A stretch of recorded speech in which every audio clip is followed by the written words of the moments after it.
Honorable members, keeping in mind the desire of the youth to be self-reliant, the Kaushal Vikas Abhiyan was launched.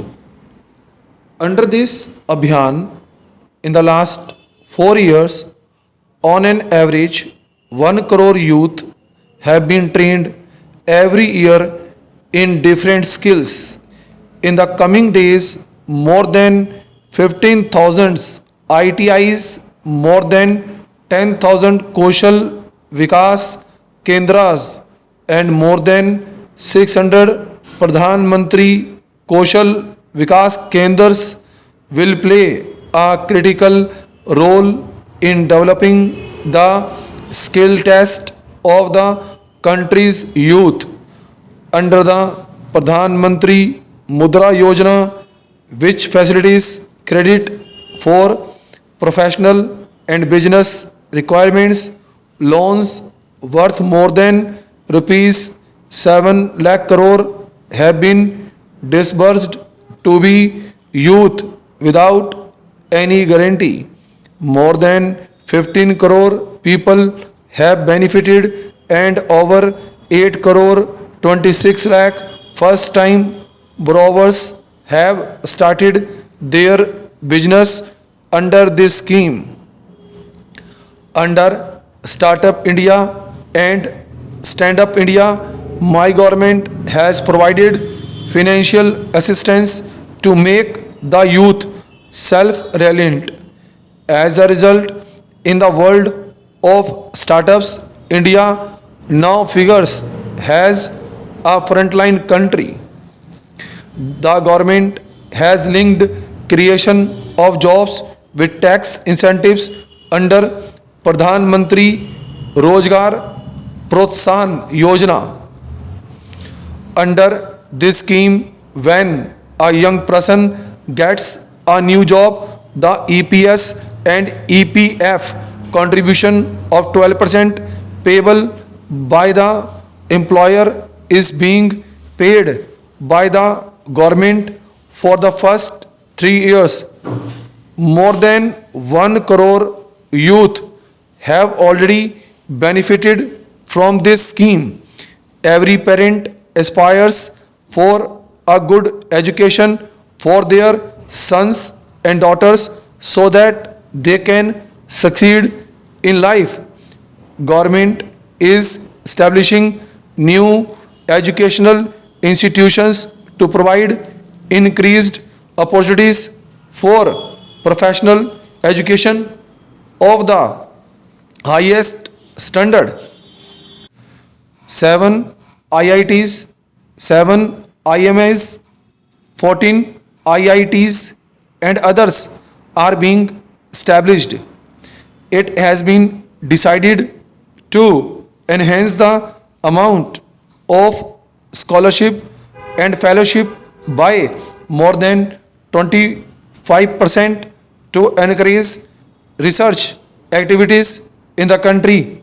In addition, efforts are being made to further strengthen the foundation of the education system by opening 100 Kendriya Vidyalayas, Eklavya Model Avasiya Vidyalayas in all taluks having a majority tribal population and 62 new Navodaya Vidyalayas. To improve the standard of education, government is following a multi-dimensional approach to secure the future of the country. It is imperative that children still studying in schools get full opportunity to transform their imagination into concrete reality.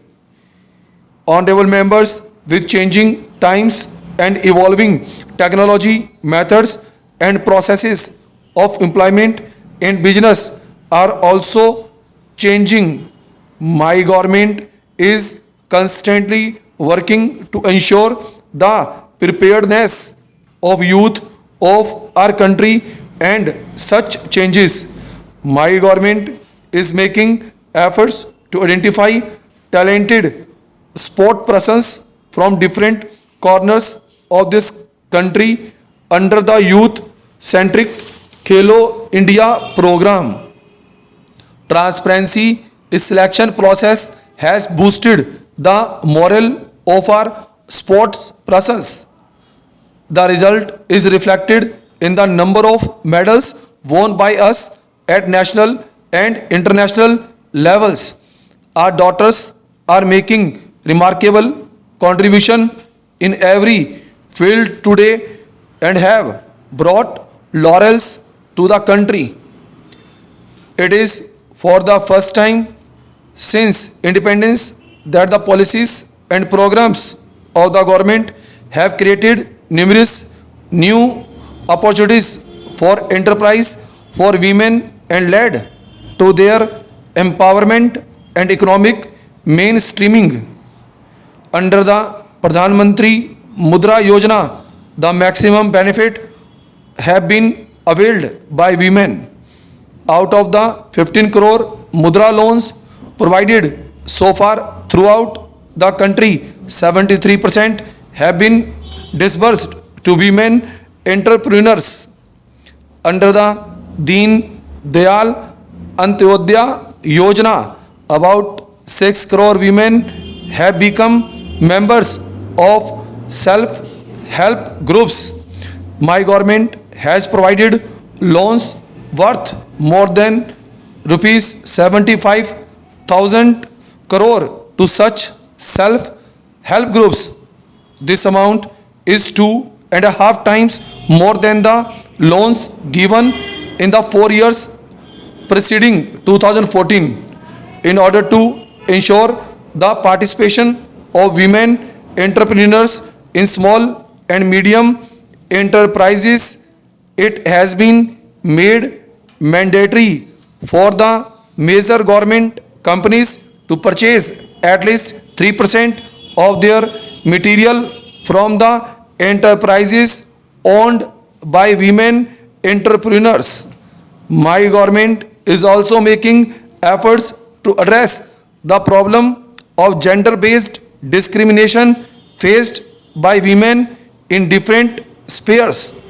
Last year, a decision was taken whereby women officers recruited under the Short Service Commission in the armed forces would be considered for permanent commission through a transparent selection process just like their male counterparts.